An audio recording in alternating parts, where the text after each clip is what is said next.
Então, boa noite a todos e a todas. Em primeiro lugar, agradecer imensamente ao Nath, Fabiane, Rosaura, que eu vejo como uma grande iniciativa da nossa UFPEL, esse núcleo que vem fazendo toda a diferença nesses nossos novos tempos. Agradecer também ao Raimundo, que aceitou esse convite, a Fabiane, que deu a ideia, de organizar esse momento específico para os nossos cursos de serviço de atendimento educacional especializado. Tudo a ver com o nosso curso, tudo a ver com a intenção dos nossos cursos, até porque trabalhar com acessibilidade e inclusão é a tônica do nosso trabalho, não poderia ser diferente. Eliminar barreiras, oportunizar que todos e todas tenham acesso, e neste contexto atual, eu agradeço, então, imensamente também as pessoas que estão ingressando para participar e depois os diálogos que vão acontecer. E eu tenho certeza que esse trabalho que hoje nós vamos participar não é só para os cursos que nós estamos fornecendo na UFPEL, via Ministério da Educação. É para a nossa vida como docentes, e como profissionais de todas as áreas. Então, eu desejo um ótimo trabalho, tenho certeza que será, pela qualidade da Fabiane e do Raimundo. Então, deixo aqui meu agradecimento e desejo de uma ótima formação. Muito obrigada. Obrigada, professora Rita. Obrigado pela confiança, de nos abrir um espaço de diálogo, com os formadores, os pesquisadores, os tutores, Isso é importante, assim, particularmente para mim, porque ainda estou percorrendo uma caminhada acadêmica, Então, agradecemos muito, assim, esse espaço, Raimundo, queres dar boa noite? Boa noite a todo mundo que está na live, agradecer a professora Rita, que deu esse espaço, abriu espaço para que a gente fale de um tema que dentro do atual contexto de suspensão de atividades presenciais no ensino, ele se torna muito relevante, que são quebras de barreiras para acesso a serviços de conteúdo. A gente vai falar de uma partezinha bem pontual nessa discussão sobre esse tema específico. Então, eu fico contente de poder estar junto aqui colaborando com vocês. Tá? Obrigado. Então, vamos lá. Boa noite a todos e a todas. Nós vamos começar essa conversa propondo uma pequena reflexão, Então, nós vamos abrir os nossos slides aqui, e aí a gente propõe, assim, uma pequena reflexão, Uma coisa que me incomoda um pouco, às vezes, quando a gente está conversando com pessoas que não são da área, que não trabalham, que nunca tiveram contato, assim, com a área de acessibilidade e inclusão, é que as pessoas, elas costumam partir do princípio que elas precisam se esforçar muito quando elas recebem um aluno com deficiência, porque elas partem desse princípio que o aluno com deficiência, ele já vem com dificuldades de aprendizagem, Então, a gente ouve muito por aí, Eu não tenho, assim, um dado comprovando isso para vocês, mas é uma coisa que a gente vê no dia a dia, Então, de forma mais empírica, assim, a gente pode afirmar que isso é uma questão que praticamente já virou senso comum, achar que o aluno com deficiência já chega com alguma dificuldade de aprendizagem, E esses discursos me incomodam um pouco, assim, que eu aproveitei esse espaço para partilhar esse meu incômodo, No momento em que eu não dei o acesso adequado, eu não posso partir do princípio de dificuldade, Eu só vou conseguir avaliar se tem ou não dificuldade de aprendizagem no momento em que eu der acesso, ao que eu estou produzindo de conteúdo, de atividades, No momento em que ele tiver acesso, eu consigo, então, partir, para essa segunda etapa, Então, a gente trouxe aqui, só para iniciar a conversa, a definição de acesso, pelo dicionário, a definição do dicionário de acesso, a gente trouxe uma definição bem ampla, mas ela encaixa completamente nessa situação que a gente vive hoje, que é a questão dos ambientes digitais, né? As chamadas ambiências de aprendizagem, que a gente tem essa realidade hoje muito, muito forte, né? Então, o acesso é a ação ou a oportunidade de entrar ou sair, né? E isso a gente tanto pode enxergar esse conceito no mundo físico, né? Envolvendo o mundo físico, quanto no mundo virtual, né? Então, no momento em que eu dou acesso, eu consigo avaliar, né, a aprendizagem. Antes disso, é praticamente impossível avaliar a aprendizagem, né? Então, eu tenho um aluno cego, hoje, no contexto digital, eu tenho um aluno cego, e o meu documento não está facilitando a entrada dele, né? O meu documento está barrando ele na porta, né? Então, de que forma a gente consegue, com ações bem simples, bem práticas, né? E com o auxílio das tecnologias, né? Abrir essa porta, né? Para que ele possa entrar, né? Pensando no digital hoje em dia, né? Porque a gente ainda conversava à tarde, Raimundo, se nós tivéssemos um aluno cadeirante para chegar na universidade, eu ia permitir o acesso dele a uma escadaria fazendo a rampa, né? Que é uma coisa que normalmente as pessoas já estão acostumadas a perceber. Bom, se tiver a rampa, ele vai entrar, né? Então, quais são as rampas, né? Que a gente tem à disposição hoje, né? Para dar acesso nesse contexto digital, né? Queres complementar, Raimundo? Tu já disseste, assim, pegou um exemplo bem prático. A gente precisa quebrar barreiras nesse momento em que a gente tem as atividades suspensas, as presenciais suspensas. A quebra de barreira tecnológica, ela é fundamental para que a gente consiga dar acesso aos conteúdos, acesso aos recursos educacionais, acesso aos sistemas e acesso aos serviços.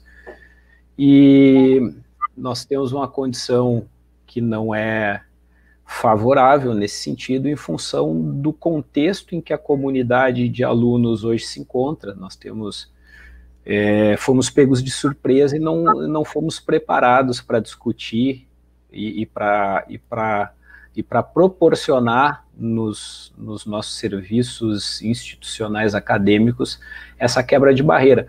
E o Cristiano, do NAT, o Cristiano e a Rosaura, eles usam uma expressão muito adequada para esse momento em que a gente foi pego de surpresa e a gente tem que se adequar e se apropriar dessa discussão sobre quebras de barreira ou acessibilidade em conteúdo digital, que é o avião está voando e a gente tem que consertar o avião com ele em pleno ar. Então, acho que trata um pouco disso, né?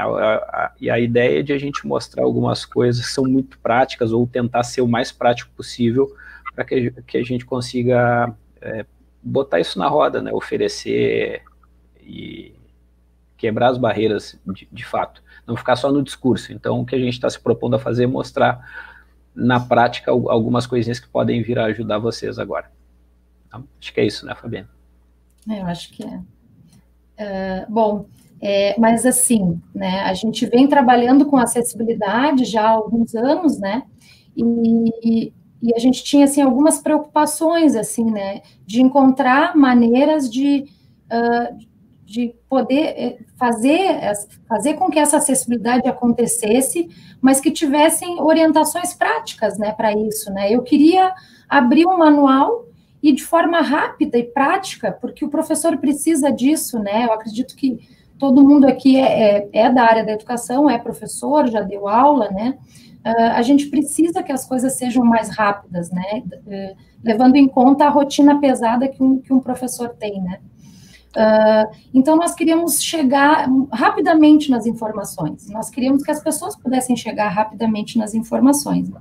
Então, essa preocupação e a pesquisa, ela surgiu dentro de um projeto, que é o projeto Repositório ProEdu, né? Lá é que nasce essa preocupação e todo o esforço de pesquisa, né, com um grupo grande de pesquisadores, para tentar agilizar esses processos, né? O Raimundo é o coordenador do Proedu. Raimundo, queres apresentar o Proedu e os seus? Eu vou ser muito sucinto, né? O Proedu é um repositório de recursos educacionais que foi desenvolvido na virada de 2015 para 2016 para ter como base, ser utilizado como base de armazenamento para um passivo de conteúdos que tinha sido produzidos entre 2008 e 2012, mais ou menos. Nesse período de 2008 a 2012, o governo, através do MEC, induziu a produção de uma quantidade de conteúdos relativamente grandes, conteúdos digitais para cursos de formação técnica. E esses conteúdos, eles eram colocados dentro dos cursos nos sistemas de gestão de aprendizagem, ou nos ambientes virtuais de aprendizagem, nos AVAs.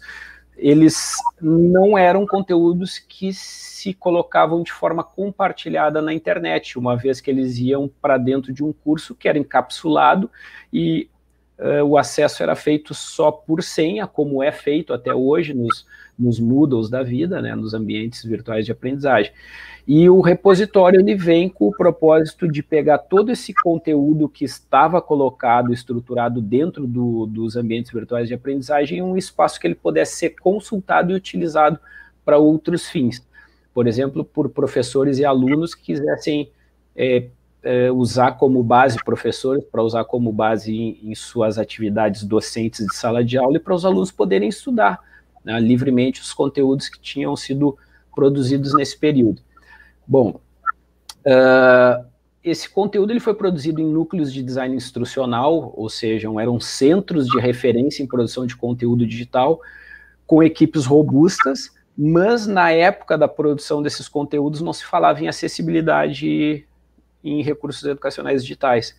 E ao longo do projeto, apesar do projeto ser de desenvolvimento de um repositório, nós começamos a nos dar conta da necessidade de tratarmos desse assunto, de produção de recursos educacionais digitais com quebras de barreira ao conteúdo desse material. E aí, lá por 2017, nós abrimos um braço de trabalho no Proedu, seguíamos desenvolvendo e atualizando tecnologicamente o repositório. Nós começamos a pensar nos fluxos de produção e nas tecnologias assistivas para as diferentes naturezas de mídia que nós podemos produzir um recurso educacional. Então, hoje nós vamos falar de uma muito pontual, uma bem específica, que são os conteúdos textuais. Mas só para vocês terem ideia, por exemplo, a gente pode produzir um recurso educacional em um audiovisual, criar um audiovisual como um recurso educacional.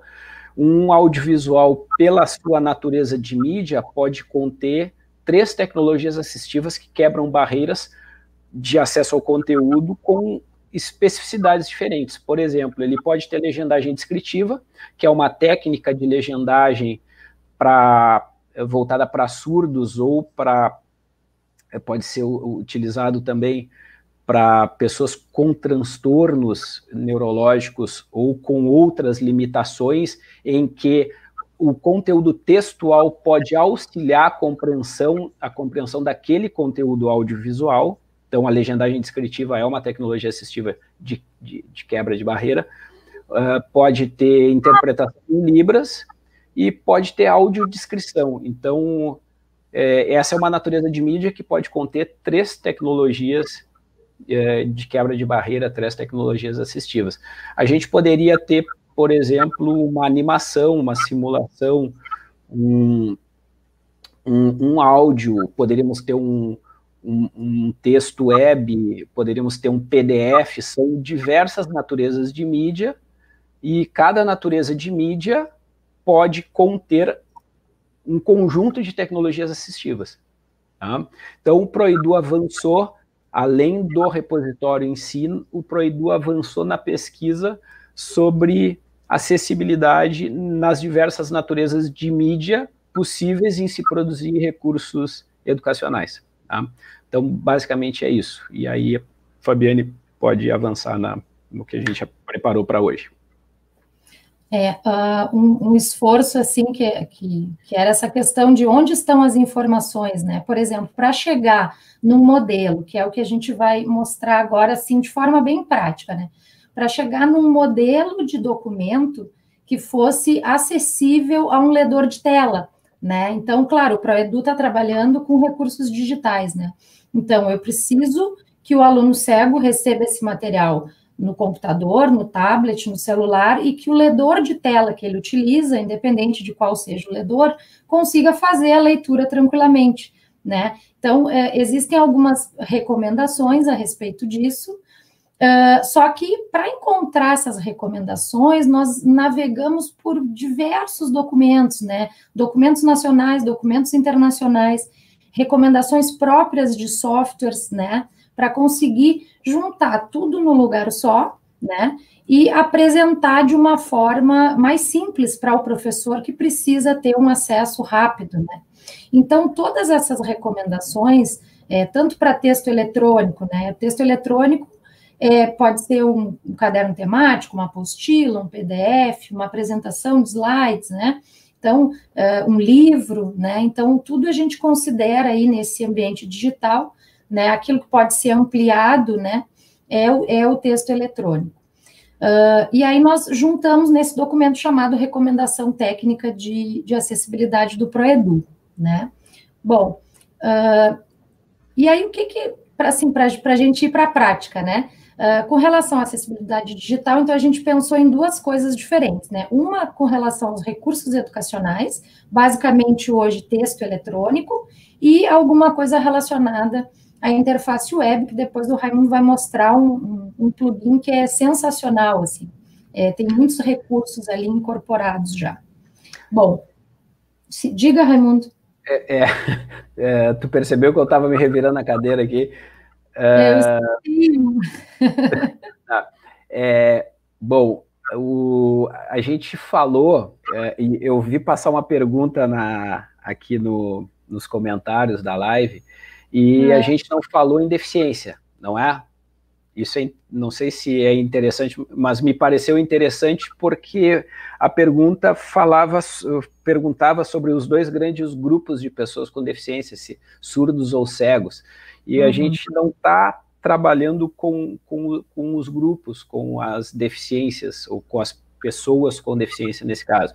Os dois grandes grupos, obviamente, são surdos e cegos, e a gente está saindo pela tangente dessa discussão porque a gente está querendo dar acesso ou quebrar as barreiras de acesso ao conteúdo para todos, e não só para os grupos de pessoa com deficiência.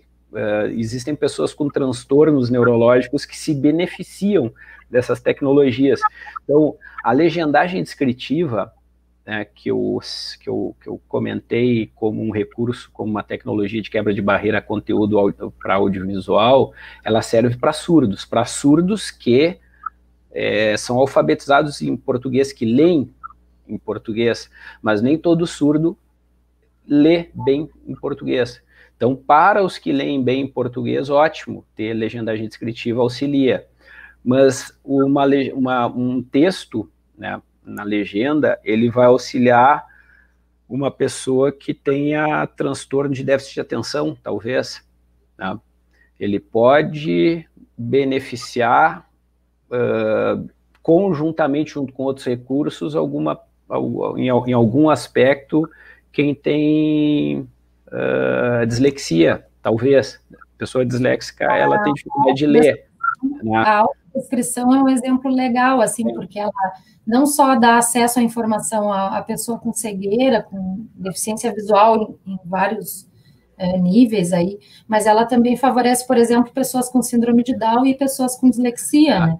Então ela não é uma coisa só para o cego, e ao mesmo tempo em que ela pode favorecer qualquer pessoa que tenha uma preferência, né, por receber uma informação em áudio, né? Tem pessoas que preferem utilizar imagens estáticas, tem pessoas que trabalham bem com mapas mentais. Eu, por exemplo, não trabalho bem, né? Então, os recursos de acessibilidade, a gente também entende eles como, as tecnologias assistivas também como tecnologias educacionais de uma forma geral, né? Porque ela diversifica a linguagem daquele recurso, né? E isso que tu falou, eu acho que é o que a gente busca, não focando especificamente ou falando de pessoa com deficiência ou aluno com deficiência ou de um subgrupo dentro do grupo maior de alunos, mas tu agregando as tecnologias assistivas, tu supostamente potencializa a compreensão do conteúdo para todo mundo, para além de tu quebrares a barreira. Se tu tiveres as tecnologias, estamos usando como exemplo o audiovisual, né, que é muito propício para se usar como exemplo nesse caso. Se tu agregares todas as tecnologias possíveis nesta natureza de mídia, as tecnologias assistivas nesta natureza de mídia, supostamente tu estás potencializando a compreensão mais efetiva desse conteúdo para todo mundo, com deficiência ou sem limitação nenhuma. Tá? Mas nós estamos indo em direção a uma questão bem prática e muito pontual. Nós vamos falar só sobre uma natureza de mídia e só sobre uma forma de tu quebrar a barreira de acesso para essa natureza de mídia, que era o fio da meada que eu cortei da Fabiane, para ela retornar o fio da meada dela. Tá. Tem uns comentários legais no chat, Raimundo. Pode comentar. Então, o primeiro elemento que a gente elencou ali é a formatação de textos eletrônicos, né? Então, eu trouxe um exemplo de texto eletrônico, que é um PDF, né? Bem simples, é um material lá do NAT. Para quem não conhece o NAT ainda, né? Eu sou bolsista do NAT, sou doutoranda ali do programa de letras e sou bolsista do NAT atendendo aí o ensino remoto emergencial, né? Então, o NAT ele é um núcleo que tenta apoiar, né, na parte de tecnologias educacionais, o e-aula, o e-treinamento, né, e todas as questões que envolvem o ensino remoto. Então, o NAT está baseado em alguns princípios, e esse documento é o documento dos princípios e serviços do NAT. Mas como é que a gente disponibiliza isso para os alunos, né, e para os professores? Esse aqui é dos alunos, que ele é mais colorido e tal, dos professores é um pouquinho mais sóbrio. Mas como é que a gente disponibiliza isso? Como esse documento vai para os alunos da universidade, nós temos diversos contextos aí. Este que a gente está vendo agora na tela é o documento para videntes, no caso, né? Para pessoas onde eu posso fazer um apelo visual um pouco maior, né? E aí a gente percebe que ele está todo justificado, né? Ó, ele está justificado ali do lado do... Perdão. Do lado do título aqui, eu tenho um detalhe visual, ele está todo justificado, as imagens estão ao lado, então a minha colega que trabalha com a parte de design gráfico, ela teve uma certa liberdade aqui, né, para dispor os elementos neste documento. Bom, então esse documento ele vai ser acessado por quem se favorece com o apelo visual. Agora, esse segundo documento, ele já está um pouquinho diferente, né? Esse segundo documento, ele é o documento que fica disponibilizado para pessoas com cegueira, né? Baixa visão, qualquer problema relacionado à visão. O que tem de diferente aqui? A gente já não tem aquela figurinha inicial do lado do título, que era um detalhe, que não vai agregar em nada na informação, né? Mas era para quem pode... ter acesso visual, né, ele complementa ali visualmente. Então, o texto está alinhado à esquerda, né, então ele já não está mais justificado. E outro detalhe, depois a gente vai falar dos detalhes, assim, dentro do software mesmo, né, mostrando no software. E aqui a imagem, ela já não está mais daquele jeito que estava no documento anterior, ela está alinhada ao texto, né, por quê? Porque o ledor de tela, ele vai compreender melhor se as imagens estiverem alinhadas com o texto, se esse texto não estiver justificado, se ele estiver alinhado à esquerda, o ledor de tela, esse software que ele vai utilizar para ter acesso a esse conteúdo, ele vai funcionar de uma forma muito mais eficiente. Essas imagens aqui, a gente precisa informar o que é, né? Eu posso dizer que é um cabeçalho com o título, princípios e serviços do NAT, né? Ao lado, imagens de pessoas em formato de bonequinhos, aí a pessoa vai raciocinar em cima disso e vai dizer o que é aquilo ali, né? Bom, e agora esse terceiro documento aqui, ele já está diferente dos outros dois também. O que acontece aqui? Esse aqui é um documento para pessoa com dislexia. O que nós temos aqui de diferente? A fonte, ela é uma fonte diferente, a gente percebe, né? Muda consideravelmente o visual desse documento. Essa aqui é a chamada letra da dislexia, né? Ela é muito bem aceita, né, pela comunidade de pessoas com dislexia, porque ela favorece muito a compreensão na hora da leitura. E o outro detalhe é o fundo desse documento. Então, a gente usa ali um fundo, um cinza, né, não tão escuro, né, um tom de cinza um pouco mais claro, porque esse tom de cinza, ele também favorece a leitura para pessoas com dislexia. E da mesma forma que o documento que era para pessoas com cegueira, este aqui também não está justificado, né? Bom, o que acontece, né? Deixa eu abrir aqui. O que acontece com a questão do justificado, texto justificado, né? E aí agora a gente entra, de fato, assim, nessas coisas bem práticas, né? Raimundo, se tiver alguma questão no chat, tem aqui. Perfeito. Tu pode me avisar? O documento é pequeno, Raimundo. Eu acho que dá para a gente aumentar.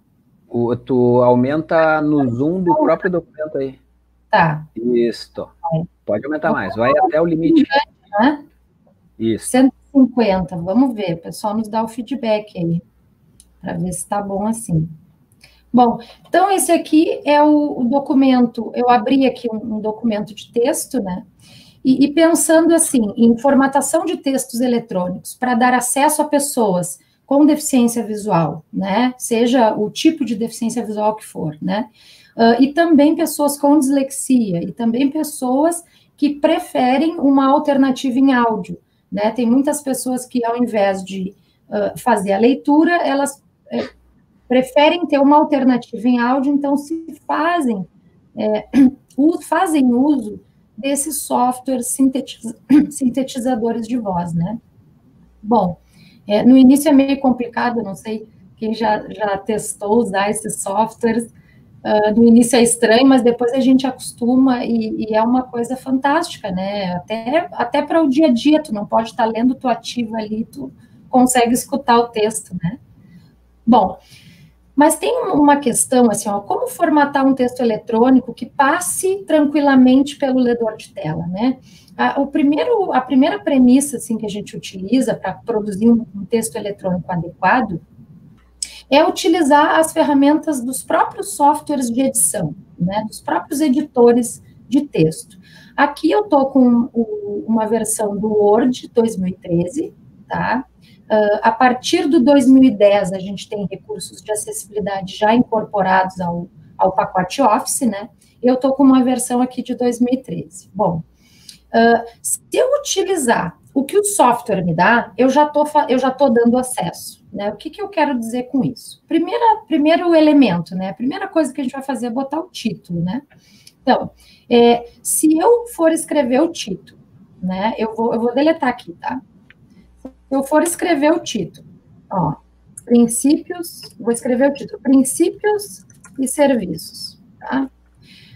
Agora que eu deletei aquele meu título anterior, ele tá igualzinho o parágrafo, né?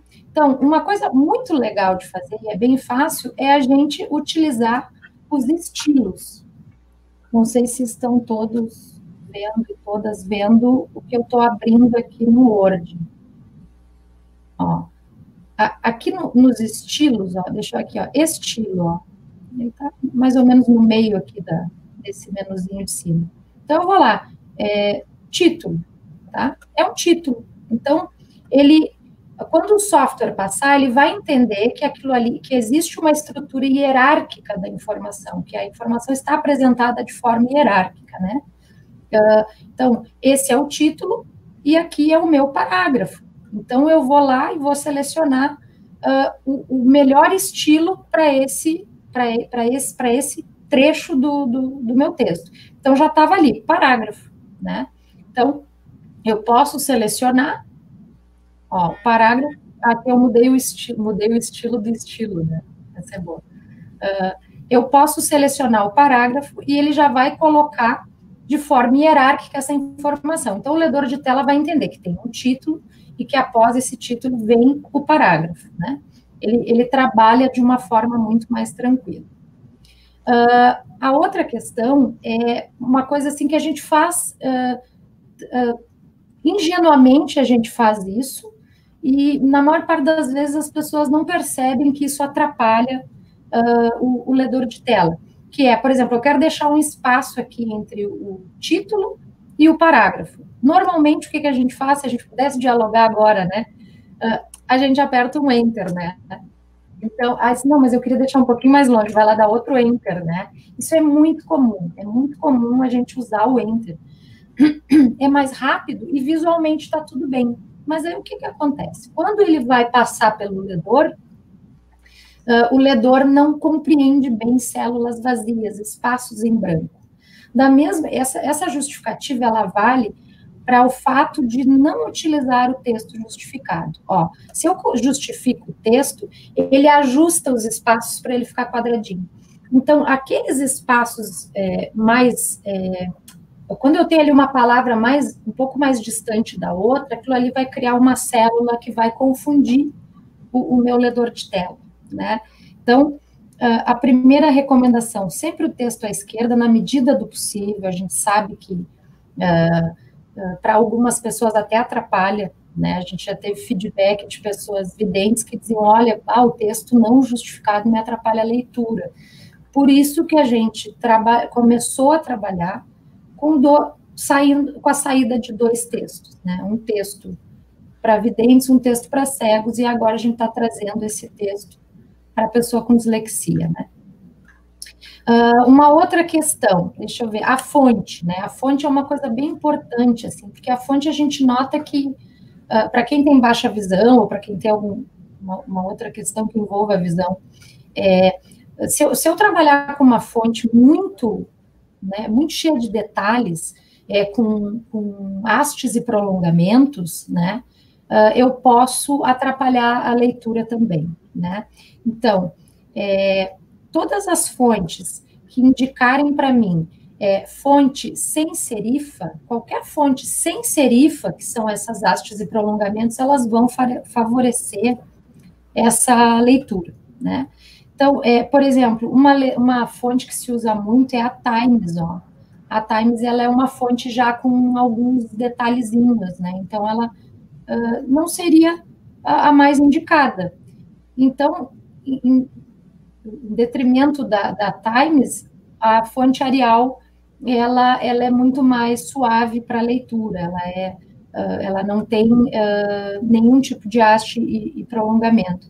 Então, isso é que favorece, inclusive, pessoas, assim, até pessoas que usam óculos, ou, né, que têm uma certa dificuldade já de leitura, não classificado como uma pessoa com deficiência, mas é uma recomendação, assim, que a gente vê, inclusive, no marketing, assim, o pessoal, usa uma fonte mais limpa, né, que tu consiga perceber melhor, né, o desenho da letra, né. As fontes, então a gente tem, assim, algumas sugestões, assim, o Raimundo até pode colocar no chat, né, a gente tem ali Arial, Century Gothic, Chicago, Verdana, né, tem várias possibilidades de fonte, e no documento, que depois a gente vai passar para vocês, a gente traz uma lista, assim, de fontes, né. Eu vou mostrar para vocês. Peraí, antes de falar da dislexia, deixa eu mostrar a questão das imagens, né? Aqui as imagens, né? Fiz a seleção aqui selecionei com o botão esquerdo essa imagem. aqui ela está alinhada com o texto, né? Então, ela facilita a leitura do ledor, se ela estiver alinhada. Se eu colocar aqui para o meio, deixa eu tirar aqui aqui é a minha opção, eu não sei se vocês estão conseguindo visualizar isso aí pelo tamanho, mas nas minhas opções de layout da minha imagem, eu selecionei alinhado com o texto. Então, ele favorece o trabalho do ledor de tela nesse sentido.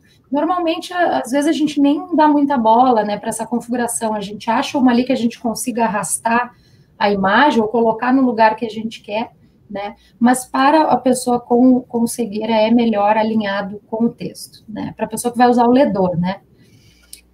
A outra questão é colocar o texto alternativo, né? Então, o texto alternativo, eu não preciso excluir todas as imagens, né? Por quê? Nesse caso, nesse documento em especial, a gente trazia o símbolo de cada um dos princípios do NAT. Então, o importante é o princípio, de fato, é o texto, mas aí eu ia excluir essa informação de que existe uma identificação visual desse princípio em si, né? Então, em alguns momentos é legal, é necessário, né, não cortar tudo, né, todas as informações imagéticas, né, mas sim manter o que realmente for relevante, né, até para desonerar um pouco o trabalho desse docente que vai ter que descrever, ou dessa equipe que vai ter que descrever. Mas para colocar o texto alternativo é bem tranquilo, a gente clica com o botão direito em cima e vai em formatar imagem. Aí ele abre ali todas as opções na direita da tela de formatação da imagem. No terceiro íconezinho, propriedades de layout, se eu clicar ali, já vai aparecer a opção texto alt, né, que é o texto alternativo. Então, ele vai me pedir um título e uma descrição. Normalmente, a gente usa aqui entre colchetes, o texto alternativo, né, em diversos documentos, a gente usa entre colchetes o texto alternativo. Então, quando o ledor passar por esse princípio, ele vai saber que é o símbolo do princípio de acolhimento, e aí vai ter uma breve descrição ali de como é esse símbolo, né, esse ícone, essa representação visual desse conceito, né, que o NAT está trazendo no documento. Então, isso aqui é bem legal, é bem tranquilo de fazer, né? E realmente, a gente parando para pensar um pouco, assim, na função que aquela imagem tem, né?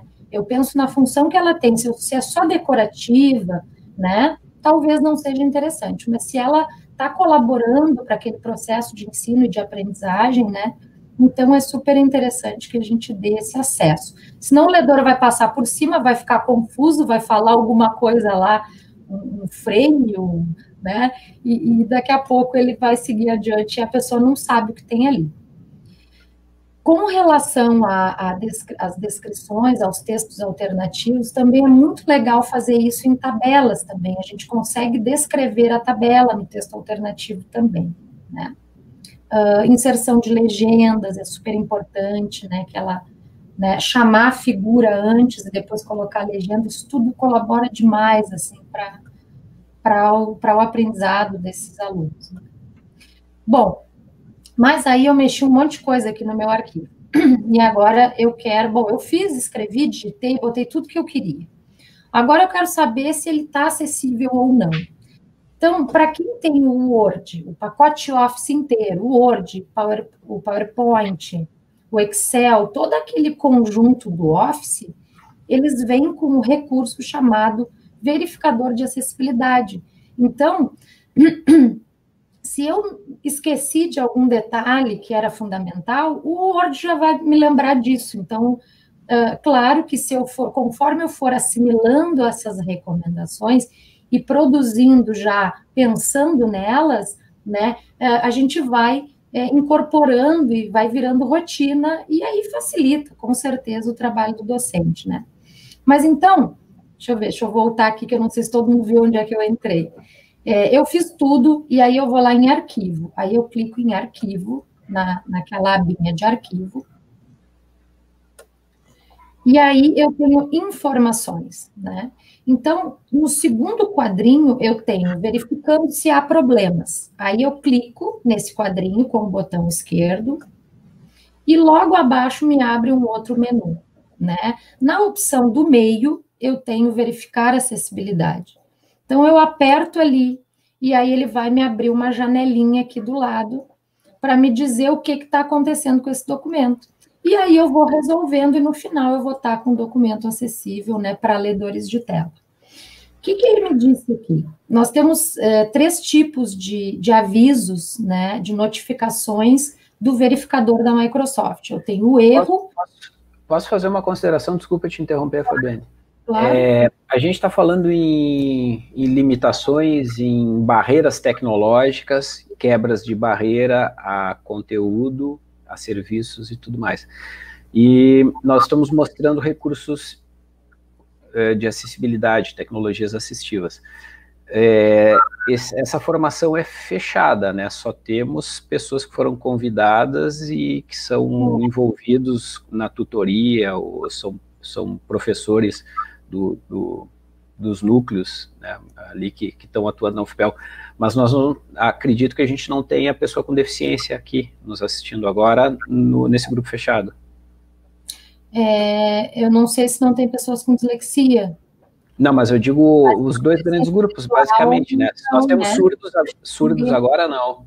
Porque a gente não tem tradutor e intérprete, e não foi planejado ter tradutor e intérprete, né? Bom... a gente teria que ter o tradutor. Exato.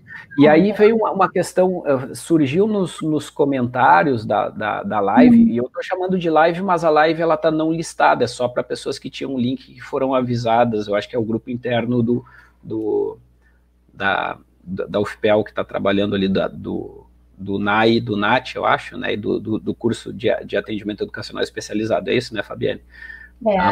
Tá. E o que a gente tem?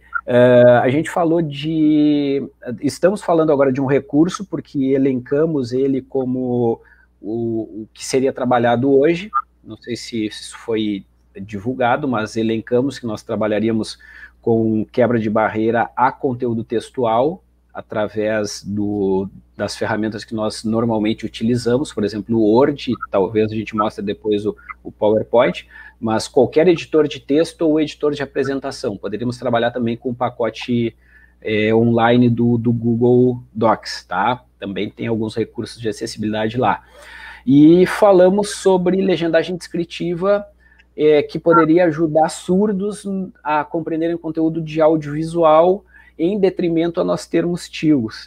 Obviamente, o ideal sempre para surdos é nós termos os tradutores e intérpretes.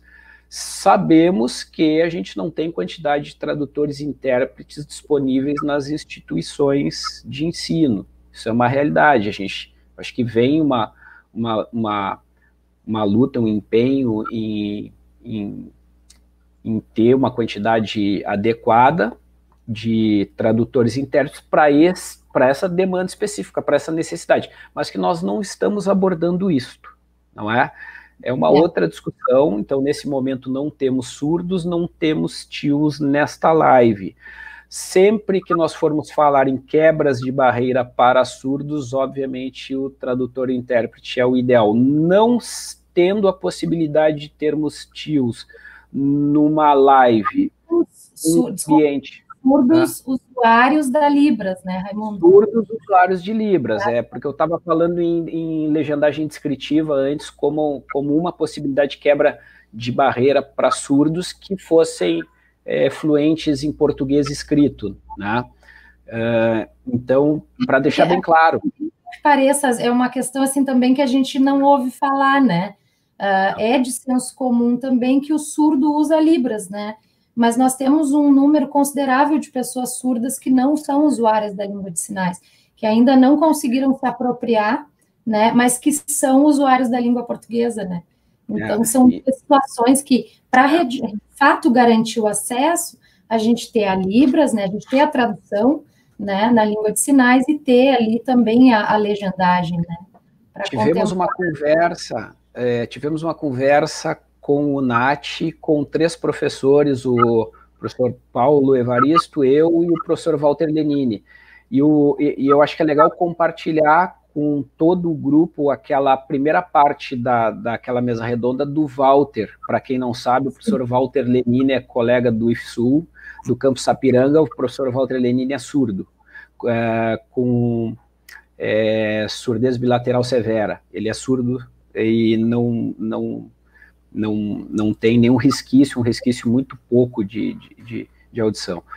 E ele faz uma apresentação sobre as identidades surdas, e ele explica, inclusive, no contexto histórico-cultural, que surdos com 50 anos, 40, 50, um pouquinho mais velhos, eles não...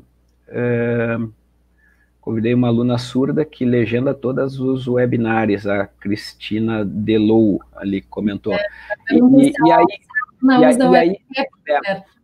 E aí, assim, não era o foco da nossa conversa, mas eu vi que surgiu algumas conversas paralelas ali, eu acho que era interessante esclarecer. E eu acho que seria legal tu compartilhar com todo mundo, porque o Walter que está falando, né? O Walter que está falando aquilo. E outra coisa interessante que vocês vão perceber na live, eu falei que o Walter é surdo e que não temos intérpretes na live do Walter, tá? Tradutor e intérprete. Então assistam e vocês vão ter algumas informações bastante interessantes, inclusive pelo fato de não ter intérprete naquela live dele, tá? Mas ele esclarece... A professora Franciele Brizola disse o seguinte, ó, a estenotipia é algo bastante caro, né? A gente tem que ter uma pessoa para fazer isso, né? Porque a gente é quase um professor fazer, né, gente? É uma coisa de louco, ainda mais nesses webinar, né? E aí ela disse o seguinte: temos recebido reclamações das legendagens do Facebook, YouTube, por exemplo. O que você sugere para legendar lives e vídeos? Então, é justamente o que a professora Cristina também citou aqui, que a aluna dela faz a transcrição das lives, e aí eu perguntei no chat se era o Web Captioner que ela utilizava, e a professora Cristina confirmou, né? Legal. O Web Captioner é uma opção, né? A gente tem uma capacitação gravada, que é justamente isso que o Raimundo está falando, né? É possível fazer tanto a transcrição simultânea numa live, né? A pessoa está ali sentada, ela instala o Web Captioner e ela consegue ter acesso através de legendas. Mas também é possível botar um vídeo a rodar com o Web Captioner e ele capta a voz e transforma na legenda. Então, claro que vai haver um índice de erro, mas é muito mais fácil do que legendar no braço, como eu digo, né? Eu já legendei muito vídeo em software de legenda, onde a gente tem que fazer com o braço, né? Legenda por legenda, né? Então, muito cansativo. O Web Captioner, especificamente, ele tem um algoritmo de inteligência artificial que ele interpreta o contexto do que está sendo dito e ele corrige as transcrições equivocadas que o tradutor, que o reconhecimento de voz faz, né, que é muito comum nas legendagens automáticas de Facebook e YouTube, por exemplo, que é o que a Cristina, alguém falou, que, deixa eu ver aqui mais acima, a Franciele falou, né, que há reclamações das legendagens desses sistemas de vídeo que automatizam o processo, como tem no Facebook, no YouTube. Realmente, as legendagens automáticas são bem precárias, Ocorre muita transcrição do que é falado para o texto, para transcrição para texto, de forma equivocada, e que perde por completo o contexto, às vezes, de uma coisa que está sendo dita. E o web... tem uma questão, outro detalhe sobre essa questão da legenda automática, né? Existe uma recomendação para o falante, né? Tem que existir uma recomendação para o falante. Então, quando a gente está usando o Web Captioner com o Walter lá, o Raimundo, que tem mais reuniões com ele, mas eu participei desse encontro com o Walter, antes do encontro eu perguntei para ele, o que tu recomenda para mim? Né? Eu, como falante, de que forma eu tenho que falar? né? Ele disse, bom, com um pouco mais de calma, né? Ele notou que eu falo um pouco mais rápido, então tenta falar um pouco mais devagar, né? Tenta deixar as palavras de forma bem clara, né? Cuidar da dicção, né? Então, recomendações simples para o falante, já com certeza, se ele seguisse essas simples recomendações, essa legendagem automática lá do YouTube, do Facebook, já teria um desempenho bem diferenciado do que é hoje, né? Sim, sim. Eu vou... bom, e aí o Web Captioner, só completando, o Web Captioner, ele tem um algoritmo de inteligência artificial que ele detecta as palavras que supostamente foram transcritas de forma equivocada pelo reconhecedor de voz, e ele altera a palavra no contexto de uma frase que ele analisou. Então, o índice de acerto em relação ao que a pessoa falou e que o sistema transcreveu, ele é bem maior do que os legendadores automáticos desses sistemas de vídeo, por exemplo, do YouTube e do Facebook. Mas um outro detalhe, que também eu acho que foi a Franciele que falou, e que a Fabiane enfatizou, é o valor, o custo de um profissional para fazer esse trabalho. Só para vocês terem ideia, já vamos voltar de novo, Fabiane, desculpa interromper, mas é que surgiu ali uma conversa no paralelo, né? O custo, e para vocês terem ideia, usando de novo o audiovisual como metáfora, quando a gente vai fazer e aí puxando um pouquinho a brasa para o meu assado, né, de falar de projetos e de construção. Quando a gente vai construir um prédio, a gente tem um projeto arquitetônico de um prédio, mas a gente tem outros projetos complementares nesse prédio. E todos os projetos, eles têm que se conversar, porque senão dá problema na construção. Então, tu tens o projeto arquitetônico, do projeto arquitetônico tu tem o projeto elétrico, o projeto hidráulico, o projeto de cabeamento lógico, e vários outros que podem ser complementares. No caso do audiovisual, tu tens o teu roteiro de vídeo, que é um projeto, tu tens um roteiro da legendagem descritiva, que é outro projeto, tu tens o teu roteiro da audiodescrição, que é outro projeto, tu tens o roteiro da interpretação em Libras, que é outro projeto. E tu tens que casar tudo isso e fazer funcionar, porque vai ocorrer sobreposição, né, da audiodescrição com a fala da pessoa que está apresentando, e aí a audiodescrição não pode sobrepor, ou deve-se evitar a sobreposição da audiodescrição com a fala da pessoa, ou tu vais colocar a janela de Libras em cima de um elemento visual da apresentação, e aí tu podes ocultar uma informação importante da apresentação da pessoa, e tu tens que fazer o desenho, o design disso tudo, como os vários projetos se sobrepondo e todos eles funcionam, tem que ter planejamento. E outra, esses profissionais são profissionais distintos e tudo isso é custo, né? E todos os profissionais, eles são especialistas naquela função. Normalmente um professor não é especialista nessas diversas demandas que tem na produção de recursos educacionais acessíveis, tem que ter uma equipe para fazer isso. Isso custa dinheiro, isso tem custo. Então, os recursos humanos têm que ser dimensionados. Acontece, né, Raimundo, é que a gente professor, né, porque eu também sou professora, fui de sala de aula há muitos anos, a gente acaba assumindo e acaba, né, fazendo e se virando para tentar achar um jeito de fazer, né, na realidade, o professor, ele se entrega, né, então ele não deixa de fazer porque ele não tem, ele pode não fazer naquele nível profissional, mas ele tenta fazer, né. Mas... abrimos um parênteses para falar dessa questão, né? E eu acho que voltamos à tua formatação e da verificação de acessibilidade do documento textual que tu estavas mostrando, Fabiane, né? Para fechar parênteses. Né? Oi? A Marineide, ó, Fabiane, sim, Sanotipi é caro, tem usado programas que transcrevem. Sei que algumas partes erram, mas não invalida o texto, ou seja, dá para compreender o contexto transcrito. Ótimo. Show de bola. legal ter o feedback de uma pessoa que utiliza os sistemas, né? Assim como o Walter, a Marinete também é usuária do sistema, né? Isso é legal. Volto aqui, Raimundo. Volta, perdão pela minha interrupção, cortei o fio da meada por completo. Vamos lá.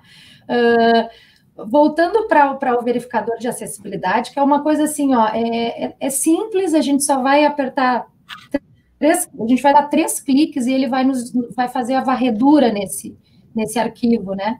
Aí a gente tem 3 tipos de notificação desse verificador de acessibilidade.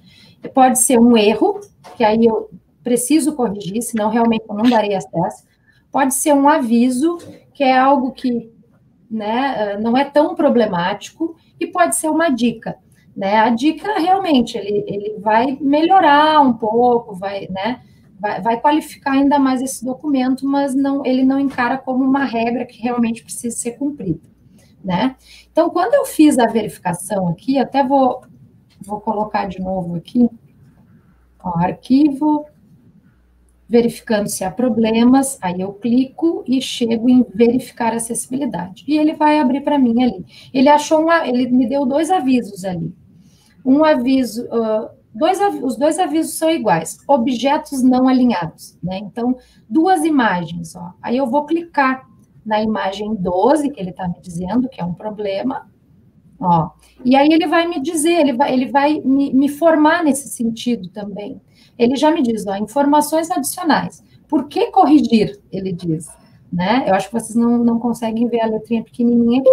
Eu vou rapidamente passar isso aqui. Como é difícil navegar até objetos não alinhados com o texto? Eles podem se tornar inacessíveis para pessoas com deficiência visual, né? Então, ele está me recomendando como corrigir. Agora, ele me diz o que eu tenho que fazer para corrigir. Então, esse recurso do Word é algo fantástico, né? Ele praticamente faz todo o serviço para nós, né? Claro que, se eu não estiver usando o pacote Office de 2010 para frente, ou se eu estiver usando um outro editor de texto, que não seja o Word, bom, aí eu não vou ter toda essa mordomia, digamos assim. Mas no momento em que eu começo aos poucos a incorporar essas regras, o próprio Word me ajuda a incorporar isso, né? Ele vai me avisar, e a gente sabe como é que é o processo de ensino, de aprendizagem, né?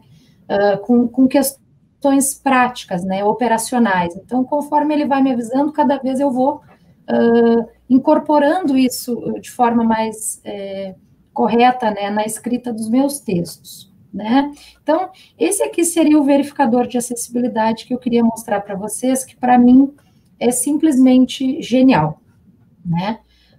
Depois... Enquanto tu falava, Fabiana, eu deixei o Web Captioner rodando a tua fala rapidinho, só para o pessoal ver. Tu nem percebeste, porque tu deve estar com a tua apresentação aberta aí. Tá? Eu estou na minha tela do Word, no caso, né? Eu até estou com o celular aqui do lado, assim, espiando o chat, mas nem olhei para a tela, estava só espiando o chat mesmo. Que eu vi Olha que tem agora, então. regras aqui. Olha agora e fala. É que eu estou um pouco atrasada na live aqui, Raimundo. Eu entrei atrasada aqui. Pronto. Era só para o pessoal ter ideia do que a gente estava falando antes. Já voltei para a tua apresentação. Bom,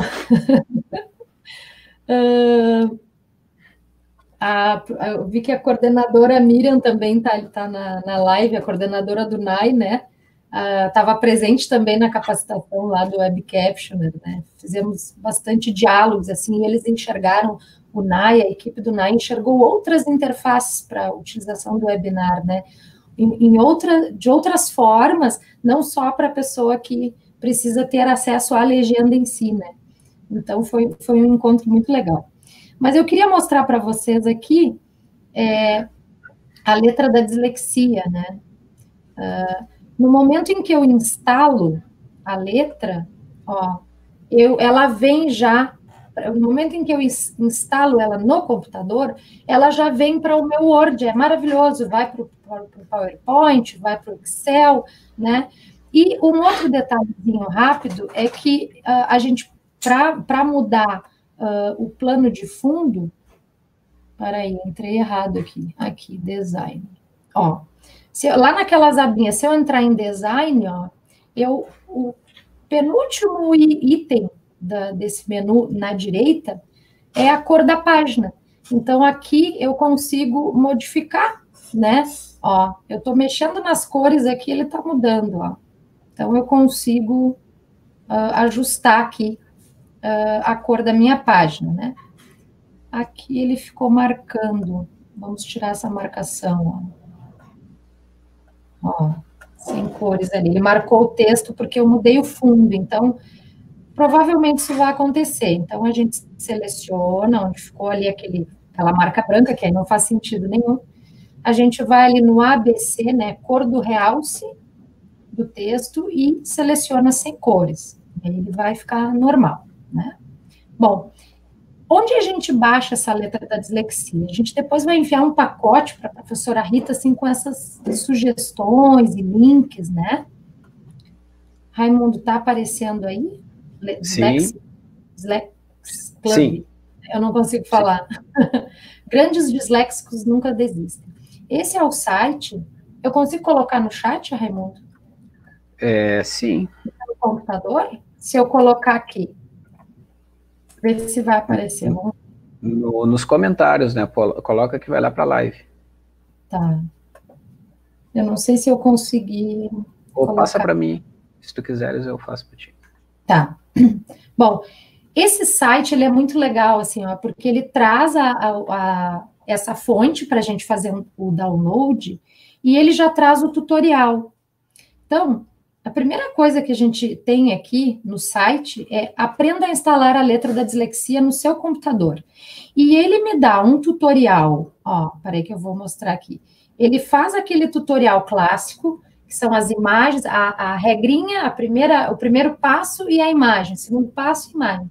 Mas ele também me dá a alternativa de ouvir esse tutorial, né? Então, ele traz aqui o ouvir. Então, é legal porque eu baixo a letra da dislexia e eu posso ficar ouvindo e já ir executando, né? Para a pessoa com dislexia, isso aqui é super interessante, mas para nós também é, né? Eu acho que ela também, os recursos aqui, novamente, né? Facilitando um pouco a vida de todo mundo, né? E esse site, ele não é só para trazer esse download, ele tem um link aqui, ele traz o link aqui, depois tem que olhar com calma, ele indica, assim, o link aonde baixar, né? Mas ele também traz diversas informações sobre o assunto, né? Eu tenho um colega com dislexia, e ele tem nos ajudado muito a compreender esse universo, né? Para nós tem sido muito legal, assim, ele é colega do Nat também, trabalha com a gente lá, e tem sido, assim, de grande valia, assim, os relatos que ele tem feito, né, e as orientações que ele tem nos dado nesse sentido, né. Raimundo. Sim. Eu acho que é isso aí. Eu queria que tu mostrasse agora os teus plugins, né? Certo. Deixa eu só... Agora tu estava mostrando esse site e eu me lembrei... Do quê? De uma referência... Parei de compartilhar, né? Tá, sobre produção... Eu já vou... Parou. Eu já vou compartilhar aqui a minha tela, mas deixa eu só encontrar, aproveitar o embalo aqui, de um site que trata de desenvolvimento web para autistas. E aí tem alguns padrões baseados aqui. O projeto Gaia, não sei se a Rita já conhece, é site inclusivo para pessoas com autismo. E também não se discute muito desenvolvimento web para pessoas com transtorno do espectro do autismo, né? Eu vou compartilhar minha tela e eu já vou mostrar para vocês. Vou começar por esse site que eu nem tinha combinado de mostrar, né, Fabiane? Olha só, esse site aqui, ó, ele é baseado no WCAG.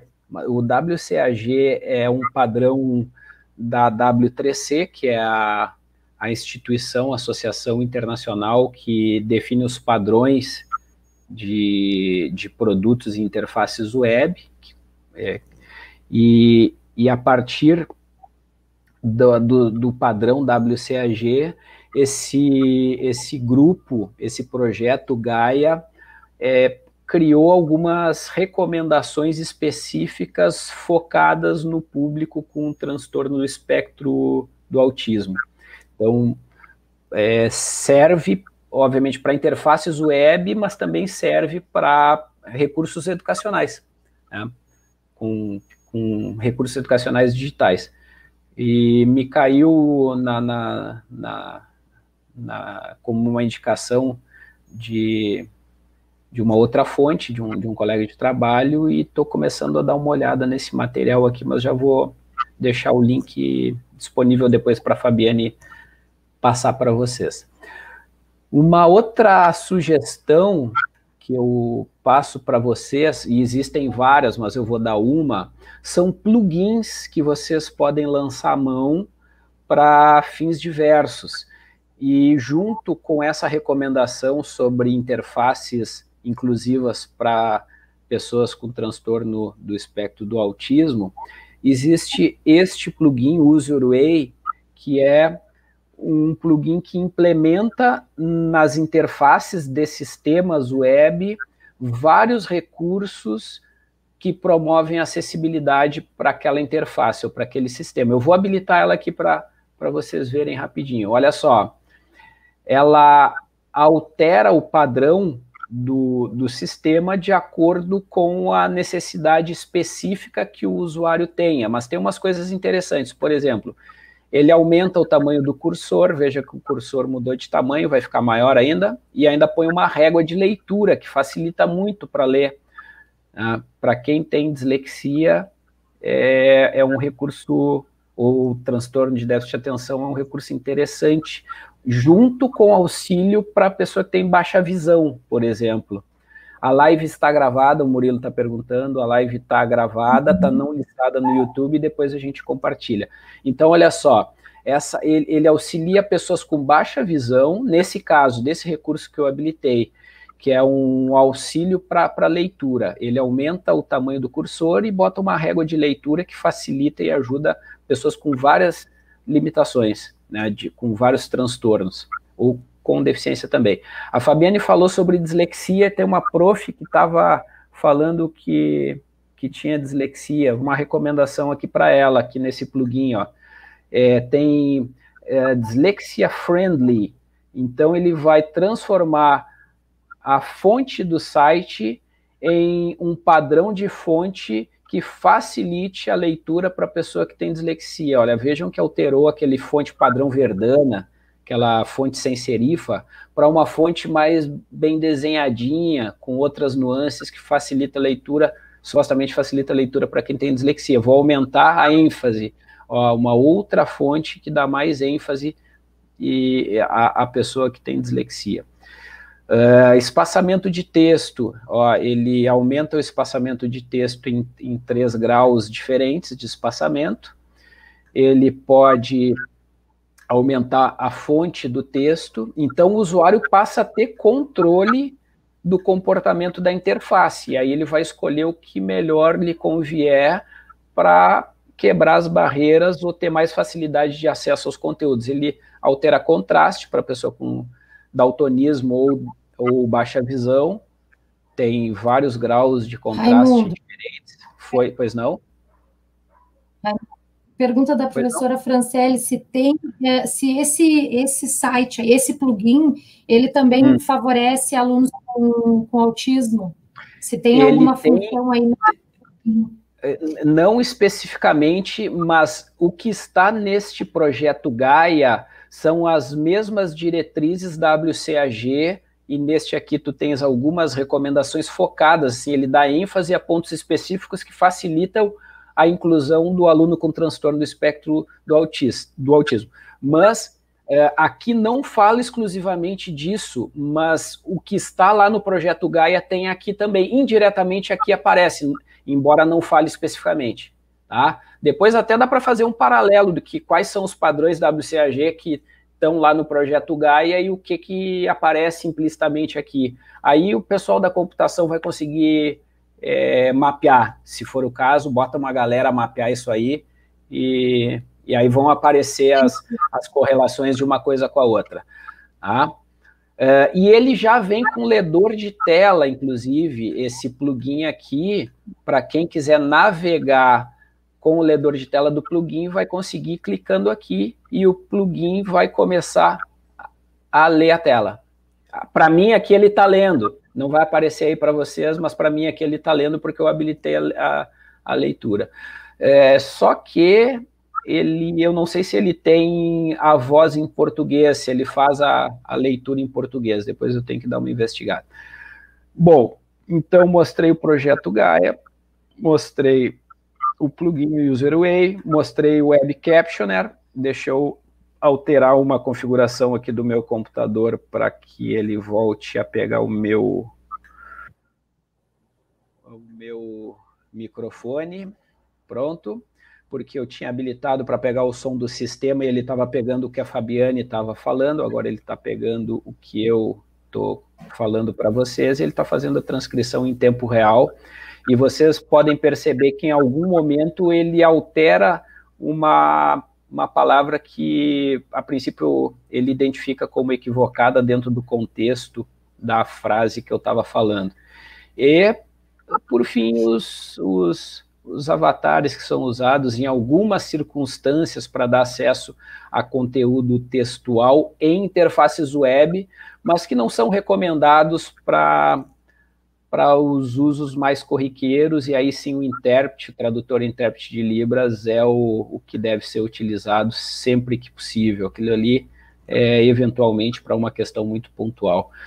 Basicamente era isso, Fábio. Posso mostrar também aqui, já que tu estavas falando de acessibilidade em recurso textual e em documentos web, eu mostrar rapidamente aqui só para vocês terem ideia também que nas apresentações a gente pode, deixa eu só trocar aqui o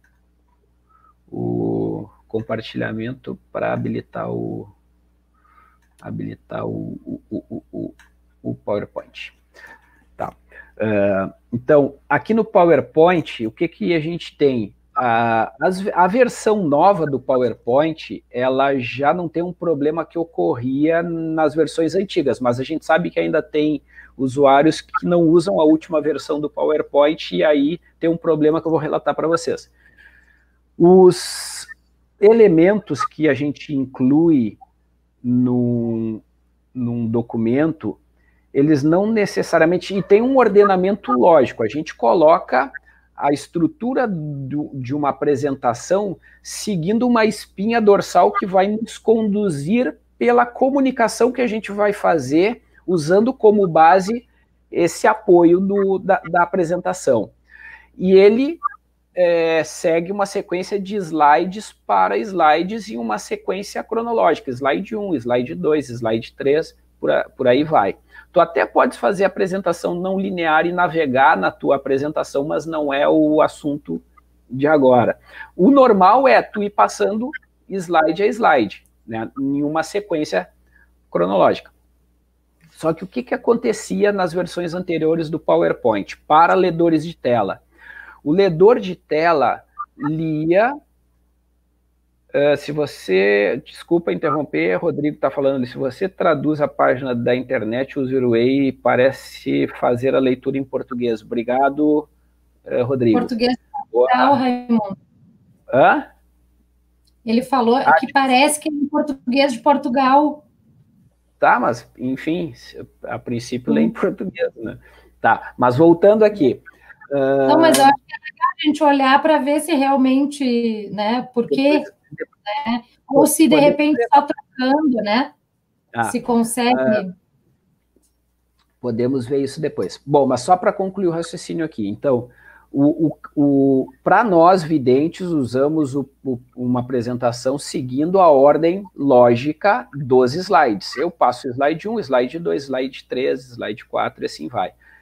Para um ledor de tela não era essa a lógica. Ele lê os elementos da tua apresentação de acordo com a ordem que o elemento foi inserido na apresentação. Por exemplo, eu inseri os elementos visuais desse primeiro slide, fui para o segundo slide, e lá pelas tantas eu concluí até o quinto slide, até o sexto slide, mas eu me lembrei que faltava um elemento no quarto slide.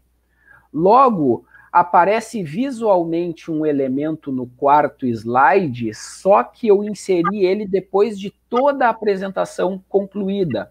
E o ledor de tela passaria por esse último elemento sem fazer referência a ele, concluiria até o sexto slide e depois voltaria para o quarto slide. Entenderam a lógica? O ledor de tela, alguns fazem isso. Leem os elementos na ordem que eles foram inseridos na apresentação. E aí tu tens que revisar a ordem de leitura do ledor de tela, e tem recurso para isso. Eu vou fechar aqui as minhas telinhas e vou fazer a verificação de acessibilidade, assim como a Fabiane fez no Word. Venho aqui na tela, aqui no menuzinho mais informações, venho verificando se há problemas, abro o menu e clico em verificar acessibilidade. Ele verifica, ele me cria aqui à direita, ó, um menuzinho com todos os problemas identificados. Essa apresentação aqui a gente fez no Google Docs e baixou, fez o download.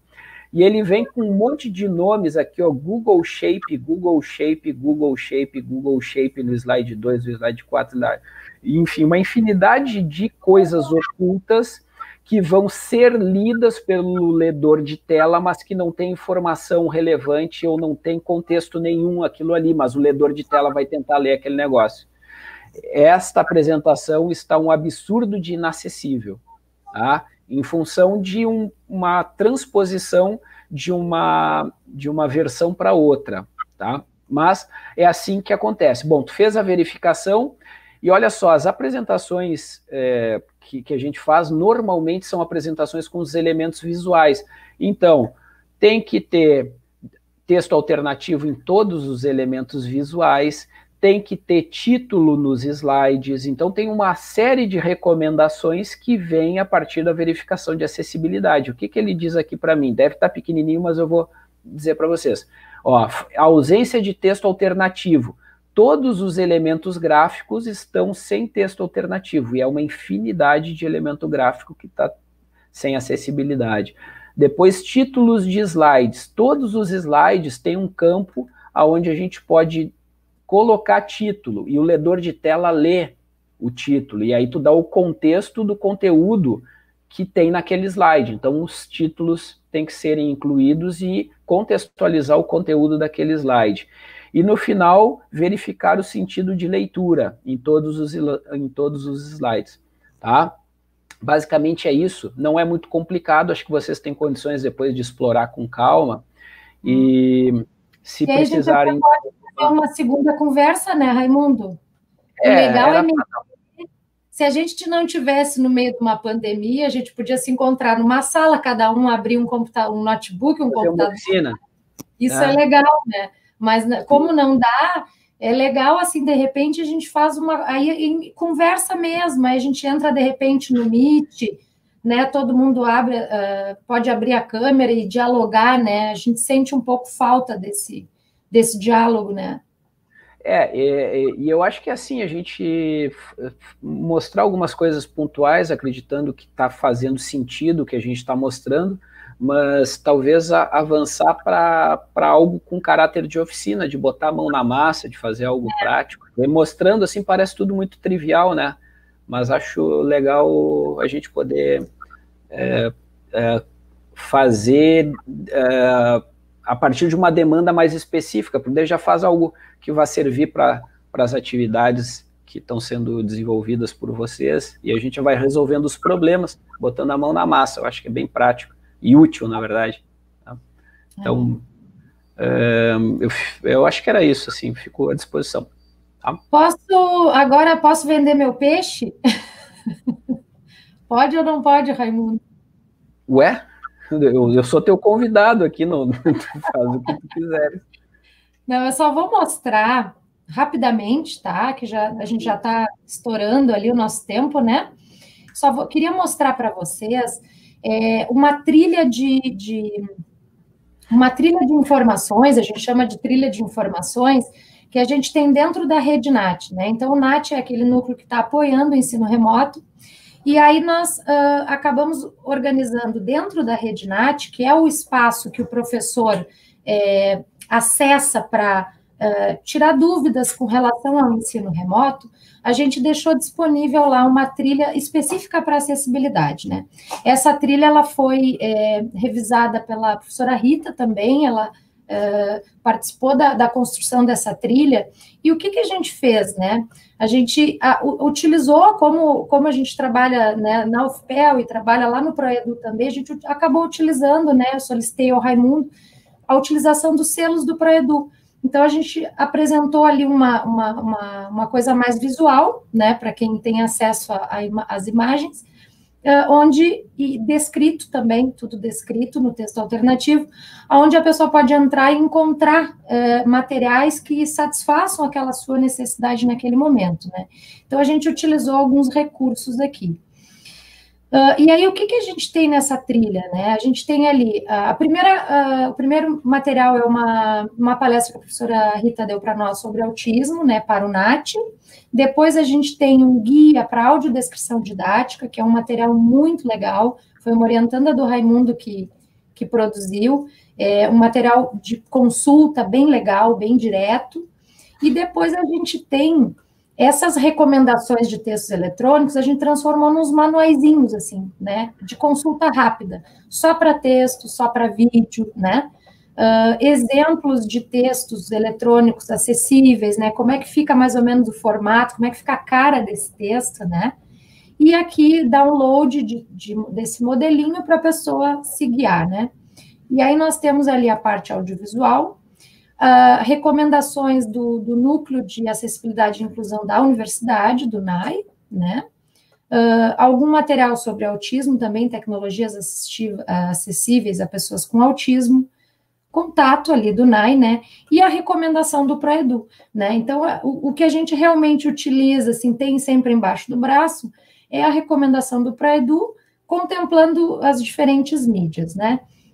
Trabalhando nesse sentido de recurso e como aplicar o recurso, né? Não discutindo, né, as questões relacionadas às deficiências, né? Para isso, a gente tem aí outros tantos materiais aqui, e as universidades, né, tem uma riqueza de material nesse sentido, né? Então, essa trilha aqui, ela fica disponível, né? Já fica à disposição para subir no Moodle lá, essa trilha, ela está no Moodle novo, né? Não é a mesma cara, vocês viram que é um pouquinho diferente do AVE institucional, né? Mas tudo é Moodle, né? A gente pode fazer o backup e pode restaurar lá no ambiente do curso, né? Com todas essas informações, né? E todas elas direcionadas e informações que são da própria universidade, né? Então, ali também o Núcleo de Acessibilidade e Inclusão fazendo parte também dessa trilha que a gente acha muito importante, né? O NAT, né? A professora Rita, com essa experiência, essa longa experiência que ela tem, né? É uma autoridade no assunto. O Núcleo de Acessibilidade e Inclusão, aqui, representado aqui pela coordenadora Miriam, e o NAT, né? Então, estamos juntos nessa batalha aí contra o coronavírus, né, nessa linha de frente do ensino remoto, e o Raimundo, que não tem muita escapatória, né, ele acaba participando de tudo, né, nós somos casados, né, acho que a gente não tinha contado isso, né, Raimundo? Então, quando tem uma capacitação, eu acabo chamando, e ele não se escapa, não adianta, né? Então, fica à disposição todo o serviço do NAT, né, as trilhas ali que a gente tem montadas, todo o material que a gente vai passar, né, e a gente pode subir esse material, então, né, lá no ambiente dos cursos, né, fica à disposição. Ó, olha o que a Marineide registrou em leitura labial. A tela do programa StreamYard incorporada ao YouTube. A imagem fica muito boa. A leitura... Ah, legal, olha aí, ó. Eu consigo realizar nos 2 palestrantes. Ah, que bom! Tu sabe, isso é interessante, a gente se apropriar do ferramental que a gente usa, porque eu não sei se vocês já usaram o StreamYard como o host, a pessoa que abre e que coordena a sala. Eu tenho a possibilidade de alterar o layout, por exemplo, assim, mas aí eu dificulto a leitura labial porque eu diminuo o tamanho do nosso busto, o tamanho da face, mas tem uma outra possibilidade que eu aumento e foco nos nossos rostos, né? E aí facilita, eu acho que é isso que a Marineide estava falando, talvez, né, de tu saber que se tu botar nesse layout aqui que nós estamos agora, isso facilita o acesso ao conteúdo através de leitura labial, ao invés de a gente estar assim, né? Então, também, na medida do possível, se tiver apresentação, aí, obviamente, a tela principal ela vai ser ocupada pela apresentação, mas quando não tiver, rapidamente tu altere para esse layout aqui, que vai ajudar a compreensão da pessoa que faz leitura labial, né? É isso, Marineide? Mais uma dica, né, para ficar aí para quem usa o StreamYard, né? Obrigado, Marineide, pela ênfase nesse detalhe. Ali a Franciele falou dos intérpretes, né? A gente tem trabalhado em alguns formatos, assim, de tela, né? Pensando, assim, em democratizar a tela, né? Fazer com que esse intérprete fique maior. A gente tem algumas gravações nesse sentido, assim, algumas produções audiovisuais. E faz muita diferença, Um modelo que a gente utilizou num projeto agora, que foi entregue agora recentemente, que era uma formação para a CETEC, agora o ProEdu tem mais uma notícia legal, o ProEdu, a gente está trabalhando já em uma formação que vai fazer o passo a passo para a produção de recurso educacional com acessibilidade, né? O passo a passo, tudo, desde o fluxo de produção da equipe, se for uma equipe grande, né? Mas para a pessoa compreender como é que eu junto todos esses projetos, né? Que o Raimundo falou, né? Que cada parte ali da produção do recurso com acessibilidade é um projeto, né? E como é que a gente junta isso tudo, né? Então a gente está bolando, assim, acho que vai ficar bem legal. Vai ser entregue para a CETEC, né? Mas vai ser MOOC, né? Vai ser um curso aberto, que é para toda a comunidade, né? Então, em breve a gente vai ter aí, nos próximos meses, a gente vai ter liberado aí um curso tratando também de direitos autorais, né? Processos de busca, né? Como utilizar o repositório e tal. Então, tem bastante coisa vindo por aí, né? E vindo de todos os lados, é legal a gente poder trocar isso tudo, né? É muito importante isso. Fechou, Raimundo? De minha parte, as chefias aí aparecem de volta ou não? A minha chefa não conseguiu aparecer, ela está presa em outro compromisso. O meu chefe está... Aí, ó. Então, só encerrando esse nosso momento, já solicitando outros, né, de repente as oficinas com os nossos formadores e todas essas possibilidades que nós estamos construindo.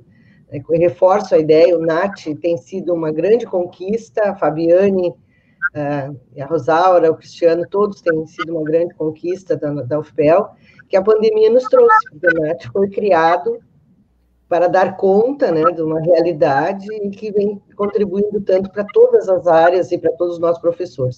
O Raimundo, que é um grande parceiro, né, eu agradeço novamente, um pesquisador na área, um professor muito parceiro nosso, e a todos que participaram, as sugestões, aos colegas todos, aos tutores, formadores, pessoal do MEC, que também estava aqui conosco, agradecer essa participação. E seguimos em frente, com força, né, e com muita garra e com muita expectativa de novos encontros como esse. O material vai ficar disponível, né, Fábio? Vai uma parte e assistir em grupos menores, organizar melhor esse material. Então, uma boa noite a todos e a todas, e na próxima estaremos juntos novamente para outras atividades como essa, e também para tocar os nossos cursos à frente com muita alegria e muita esperança e expectativa nos resultados, tá bom? Uma boa noite. Boa noite, obrigada. Valeu, obrigado.